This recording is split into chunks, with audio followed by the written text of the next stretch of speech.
بسم الله الرحمن الرحیم. السلام علیک یا حجت الله فی ارضه. گفتم به خرد که چیست راه نجات، در سختی روزگار و هول عرصات. در وادی عقل و عشق گشتی زد و گفت، بر طلعت حق نمای مهدی صلوات. اللهم صل علی محمد و آل محمد و عجل فرجه.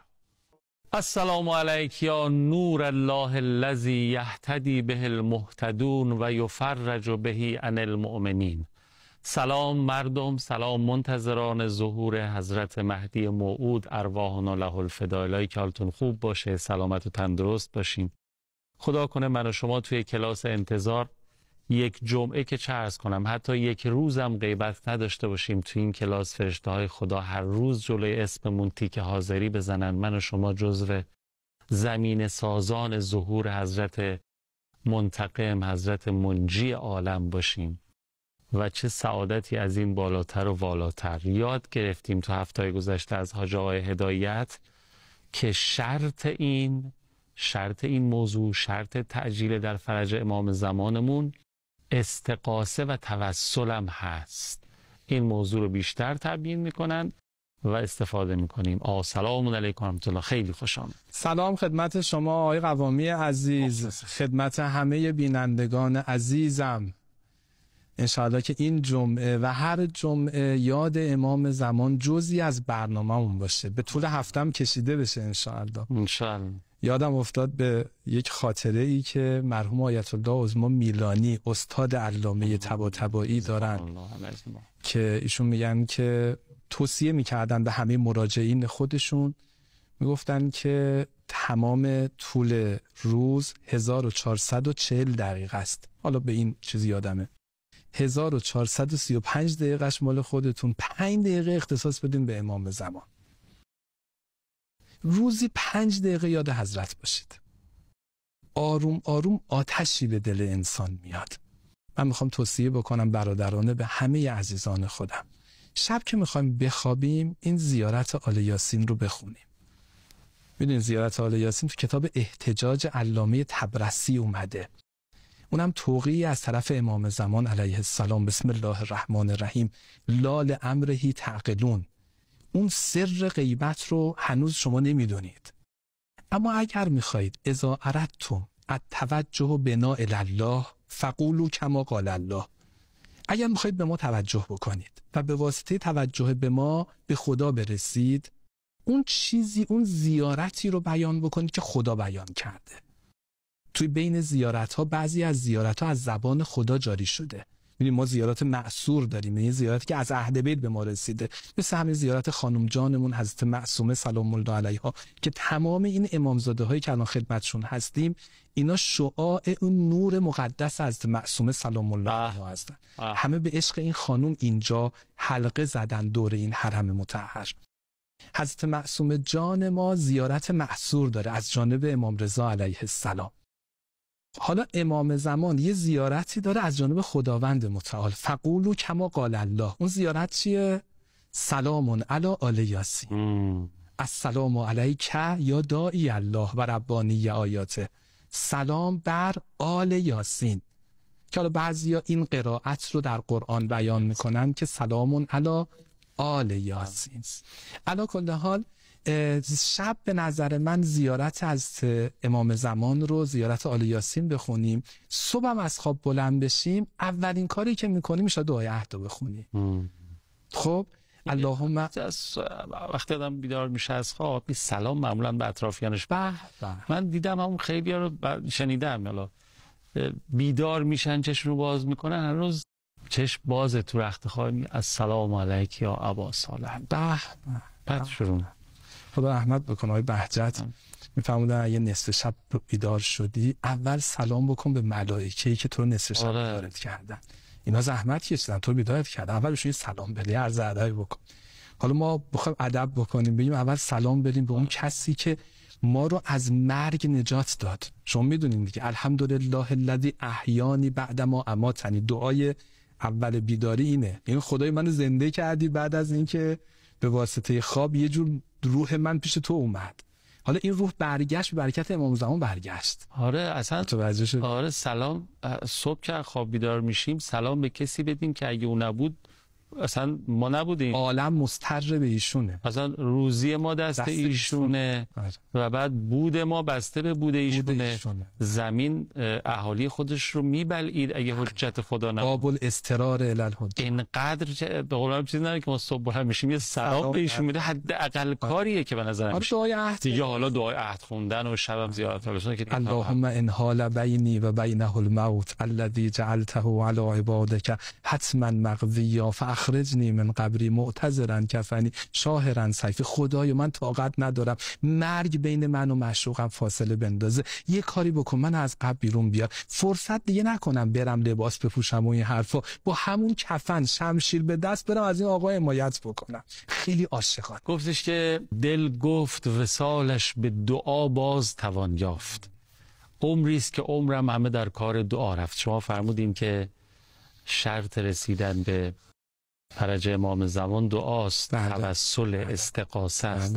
یه استغاثه فوق‌العاده از حضرت زهرا سلام الله علیها رو به فراخور ایام فرمودیم از کتاب صحیفه فاطمیه و استفاده کردیم. بسم الله. اول اون روایتی که الان محور بحثمون هست، آره، از کمال الدین و تام، کتاب کمال الدین، روایت از امام باقر علیه السلام ابو حمزه سومالی نقل میکنه. حضرت فرمودن که وقتی به ایامی خوردین که ما اهل بیت رو نمیدیدین، ان اصبحتم، از خواب بلند شدی. ببین چقدر استقرار توشه. یعنی آقا شما در عادی از خواب بلند بشی باید ما رو ببینی دیگه. بله. الان نمیبینی بزرگترین درده، بزرگترین مشکله. نباشیم وقتی کور شده باشیم به کوری عادت کرده باشیم، این خیلی سخته. یا آقا من یه چشم نمیخوام که. نه آقا ما امام میخوایم، باید امام ببینیم، باید باش رابطه برقرار بکنیم، باید مستقیم ما دستور بده. الان دوران استقراره، دورانی که ما با واسطه با حضرت در ارتباطیم، اونم نواب عام حضرت، مراجع محترم، ولی فقیه رهبرمون، اینا در واقع استنباط میکنن کلام امام رو، ولی ما دردمون اینه چرا خود حضرت رو نمیبینیم. حالا اگر شما صبح از خواب بلند شدید ما رو ندیدید، 2 تا 3 تا کار انجام بدین، خیلی ساده. حضرت فرمودن اولا استغاثه داشته باشین، توسل داشته باشین، دعا بکنید. مهمترین حرکت برای ظهور دعا کردنه. فاکثر دعا به تعجیل الفرج فان فی ذلک فرجکم. همین فرج شما رو محقق میکنه، همین راه رو برای شما باز میکنه. بعد حضرت فرمودن بنظر سنت التی کنتم علیها، به اون راه قطعی عمل بکنید، به اون دستورات قطعی عمل بکنید. جبهه حق رو بشناسین، اون یاران جبهه حق رو بهشون محبت داشته باشین. این عبارت رو دارم فارسی رو میگم. دشمنان ما اهل بیت رو بشناسین، دشمنان ما اهل بیت رو دشمنی بکنید. فما اسرع ما یاتیکم الفرج، فرج زود محقق میشه. جبهه حق و باطل رو بشناسیم، حب و بغضمون، محبتمون، دشمنی هامون رو درست انجام بدیم و بعدش هم چی؟ دعا و استغاثه. درست شد؟ حالا تو مرحله دعا و استغاثه بودیم که آقا ببین باید یه جوری باشه زندگیمون این حالت بشه. آن زلیخا از سپندان تا به عود نام جمله چیز یوسف کرده بود. ببین تو هر چیزی می‌بینی آخه امام زمان. تو روایت داره که یوسف وقت انداختن تو چاه، یوسف از ته چاه فریاد زد، گفت داداشا میرید غذا میخورید یاد گرسنگی من باشید، داداشا تشنتون میشه آب میخورید یاد تشنگی من باشید، دور هم جمع میشید داریم با هم بازی میکنید یاد قربت من اینجا باشید. خدا رحمت بکنه. آقای بهجت میفرمودن امروز مظلوم ترین بنده خدا امام زمان در چاه غیبته. درست شد؟ یه فرمایش امیرالمومنین دارن، یه 4 تا واژه به کار میبرن درباره امام زمان ما، حضرت مهدی. پریدون، وحید، شریدون. خیلی عبارت فرید و وحید و شرید. بله. بابت هر یه دونش باید چند جلسه فقط آدم گریه کنه. آره. اون موقعی که حضرت یوسف مثلا تو اون شرایط بود، تو بیابونا گم شده و اینا، شاید مثلا احساس می‌کرد این، ولی امام زمان یعنی تو اوج همه این ماجرا هست، یعنی طرد شده، تنهای، آواره، بیابانگرد. من یه جمله همینجا بگم چون دیگه بحث چاهو مطرح کردیم و حضرت یوسفو، یه جمله بگم. حضرت یعقوب وقتی اومدن پیشش برادرها گفتن که وجاء به دم کذب، یه خون دروغین آوردن. حضرت یعقوب متوجه شد، گفتش که شما اشتباه دارید میکنید، بل سولت لکم انفسکم امر فصبر جمیل. گفت فصبر جمیل. خب پس صبر جمیل لازمه. اما غیر صبر جمیل یه حرکتی هم میخواست. اون حرکت چی بود؟ جناب آقای یعقوب، شما که میدونید یوسف رو نهایتاً چند کیلومتر اونورتر همین اطراف کنعان بردن. خب پاشیم بریم دنبالش بگردیم. از صبح تا شب 40 سال یعقوب گریه کرد، حتی بیضت عیناه. خب پس در کنار ندبه صبح جمعه طول هفته باید دنبال حضرت باشیم. الان حضرت اما چی میخواد؟ چه تکلیفی از ما داره؟ اون تکلیفه رو مواظبت بکنیم، وظیفه‌مون رو درست انجام بدیم. همین خواستم بگم، یعنی فقط تو مرحله استغاثه و توسل و دعا نباید نشست، باید ایستاد، یعنی اون محتوا عمل کرد در زندگی. دقیقاً. و یادمون باشه که یوسف کنار ماست. یوسف همونی که گفتم اطراف ماست. خدا رحمت بکنه سعدی رو. ذیل این آیه قرآن و نحن اقرب الیه من حبل الورید میگه دوست نزدیکتر از من به من است. این مشکل که من از وی دورم، وینت مشکل که من از وی دورم. چه کنم؟ با که توان گفت که او در کنار من و من محجورم. آره واقعا. خب من یه فاصله میخوام بگیرم با اجازه شما. این حالا امروزی شده، شاید این دو بیت باشه. گفتش که عمری است که از حضور او جا ماندیم، در قربت سرد خیش تنها ماندیم، او منتظر است تا که ما برگردیم، ماییم که در غیبت کبرا ماندیم. الهی که از غیبت خارج بشیم که گیر ظهور امام زمان نیست. اعوذ بالله. گیر ظهور امام زمان ماهای خدامونی، دنیامونه، زندگیامونه، چسبیدن به مال و زندگی ها و این هاست و انشاءالله هر گری هست باز بشه که به دست خودمونم باز باید بشه، به برکت دعا و توسل و عمل و حرکت و اینها. اللهم صل علی محمد و آل محمد و عجل فرجهم. بفهم. فرمودن افضل اعمال روز جمعه صلوات بر محمد و آل محمد است. اللهم صل علی محمد و آل محمد و عجل فرجهم. منم مثل شما سراپاگوشم تا استفاده بکنم از ادامه فرمایش تاج هدایت.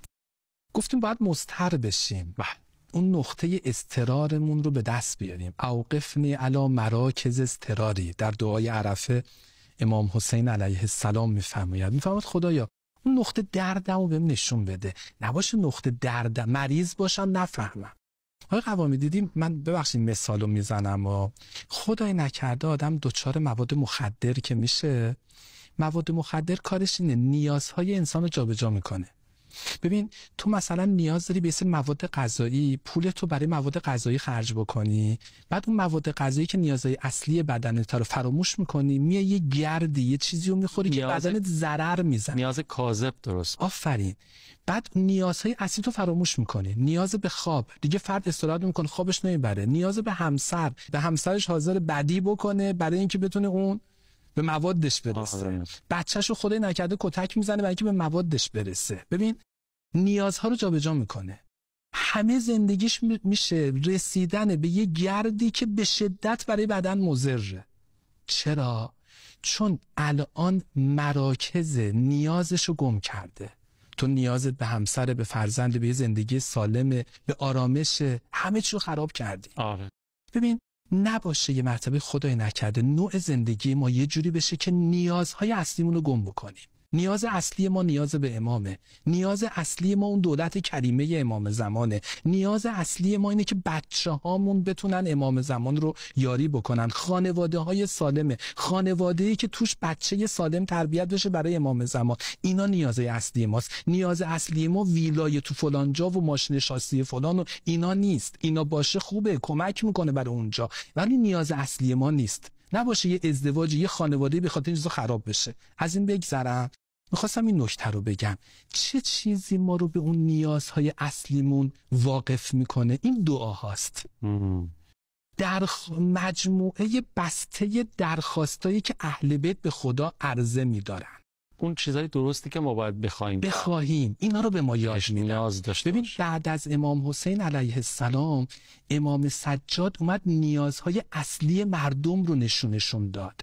اینکه امام حسین علیه السلام فرمودن ملئت بطونکم من الحرام، شما صدای منو نمیشنوید. بابا نیاز اصلی شما این بود صدای منو بشنوید، نیاز اصلی شما این بود که من براتون حکومت بکنم، شهری که توش حسین حاکمه توش زندگی بکنید. اما شما نیاز اصلیتون رو بردین تو کجا؟ تو چیز بیخود، تو وعده غلط عبیدالله، تو اون یه چند درهم و دیناری که عبیدالله به شما وعده داد، اونجا نیازتون رفت، امامتون رو فراموش کردید. و جالبه که دشمنم کلن در تلاش و تکاپویی که برای ما نیاز سازی بکنه. دقیقاً میخوام همینو بگم.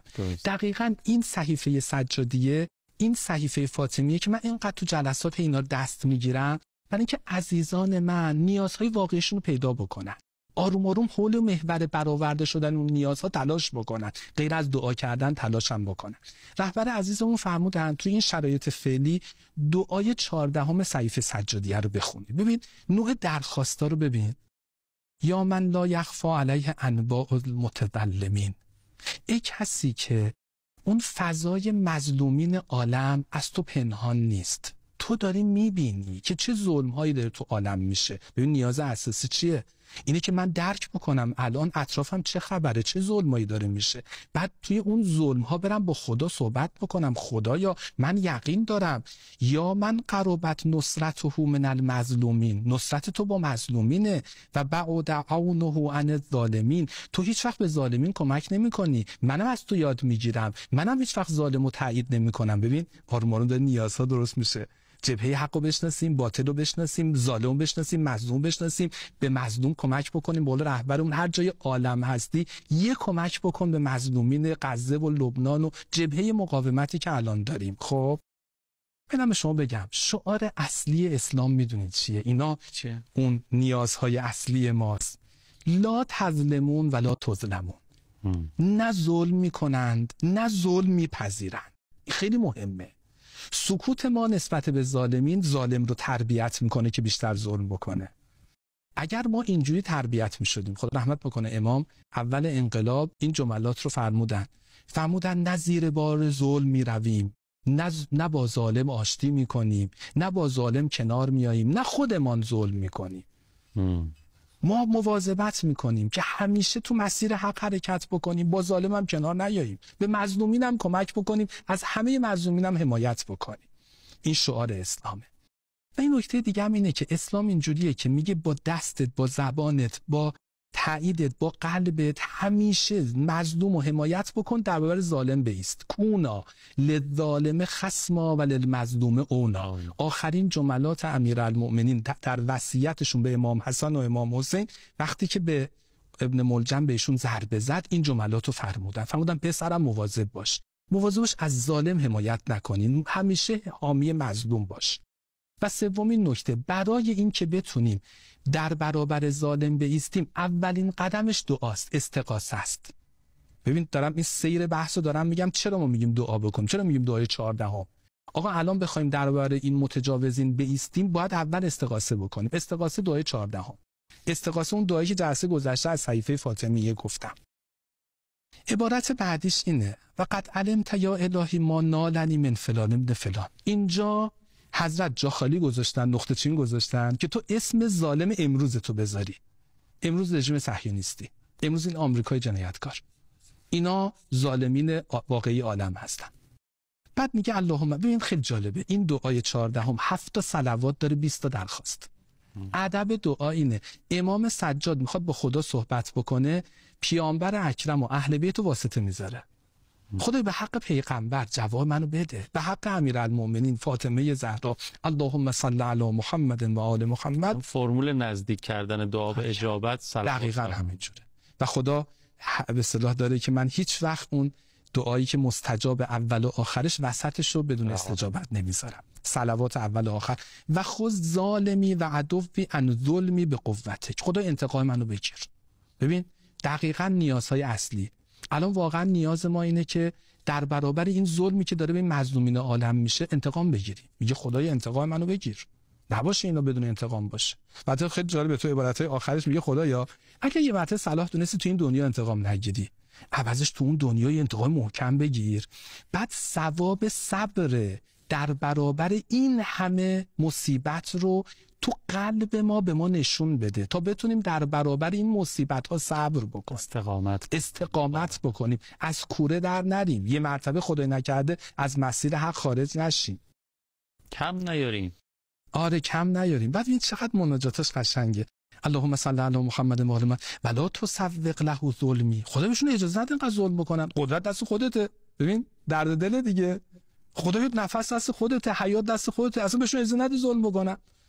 بعد خیلی جالبه میگه که خدایا ببین تو رو خدا ببین از نعمتای تو دارن استفاده میکنن. تو اینجا میگه از نعمتای تو دارن استفاده میکنن، بر علیه تو دارن قیام میکنن. خدا جلوشون رو بگیر. من شکایت دارم، به تو شکایت دارم نه به مردم. خود اینجا حضرت میفهمد که اللهم لا اشکو الی احد سواک. خدا ببین من در دلم کسی غیر از تو نمیگم. خدا قرقر نمیکنم. خدایا جو ناامیدی را نمیندازم، ولی به تو شکایت میکنم. خدایا اینا نعمتای تو دارن استفاده دارن میکنن. وقرن شکایتی به تغییر. خدایا من الان اومدم پیش قاضی دارم شکایت میکنم، یه عکس العملی هم نشون بدی یا تغییری هم ایجاد بشه، فردا صبح از خواب بلند بشم جبهه مقاومت پیروز بشه، ریشه ی ظالمین کنده بشه. خیلی قشنگه. خدایا من میبینم این سگ هار داره هاری میکنه، میبینم این سگ هار به کوچیک و بزرگ رحم نمیکنه، بیمارستان رو میزنه.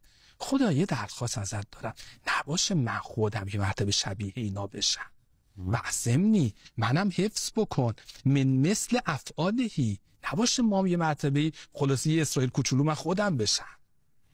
نباشه حتی منم ظلم بکنم، بزنه بچم ظلم بکنم. خدایا من زمانی میتونم در برابر ظالم محکم بایستم که خودم کاملا با ظلم عملا مخالفت بکنم، خودم ظلم نکنم. به قول آقا ما زمانی از سیمخاردارها عبور میکنیم که از سیمخارده نفسمون عبور بکنیم. نفس کیف میکنه که ظلم بکنه، جلوشو بگیریم، صبر بکنیم در برابر طاعت خدا و در برابر معصیت.